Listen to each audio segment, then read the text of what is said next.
Bismillahirrahmanirrahim. Assalamualaikum warahmatullahi wabarakatuh. Alhamdulillah diberi sehat ditanya ni ba Allah lahir dan batin.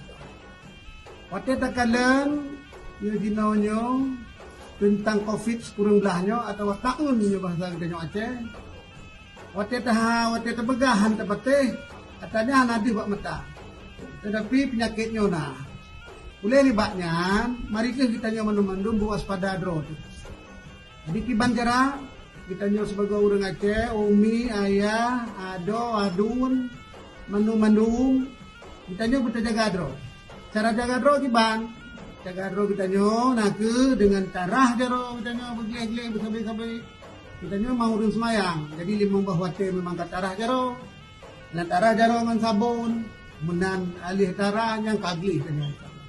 Alihnya kita nyo dong, kita jaga jarak. Kiban cara jaga jarak. Hai kita nyo dalam suasana ukuah tetap udik. Ukuahnya memang mahal. Dengan menjaga hikmah ukuah, insyaAllah Tuhan beri kita nyo lebih sehat ke Allah. InsyaAllah. Jadi oleh sebabnya harapan dong mandum-mandum ke mandum murid Aceh, saudara luntuan mandum-mandum yang diberat hati hukum Aceh nyo. Mandum-mandum kita nyo. Hal-hal yang perlu untuk terjaga supaya terhindar dari wabah taun nyo. Nyan buta patih.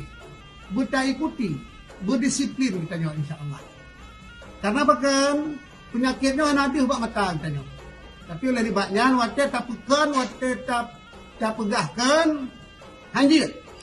Oleh dibaknya kita juga mendung harapan lo. Tapi sampai lo pegah jaga protokol kesehatan. Arah jaro dengan sabun begle. Waktu saja belanja atau waktu kebit menanwa rumah tamano tu begle. InsyaAllah Tuhan beri kita nyo terhindar dari berbagai macam penyakit. Adi longken lagu sabok. Judulnya pulih. Pulih. Pulih. Pulih. Pulih. Pulih dum penyakit lahir batin lon ya Allah. Pulih. Pulih. Pulih asa urat tulang lon ya Allah. Pulih ate jantung limpah. Parungan pet lon ya Allah. La ilaha illallah Muhammadur Rasulullah. Pulih darah gapah utak iengan binyiklan ya Allah. Pulih. Pulih. Pulih. Pulih. Pulih penyakit iri dengki dalam tubuh. Pulih. InsyaAllah Tuhan beri. Pulih kita nyamanum.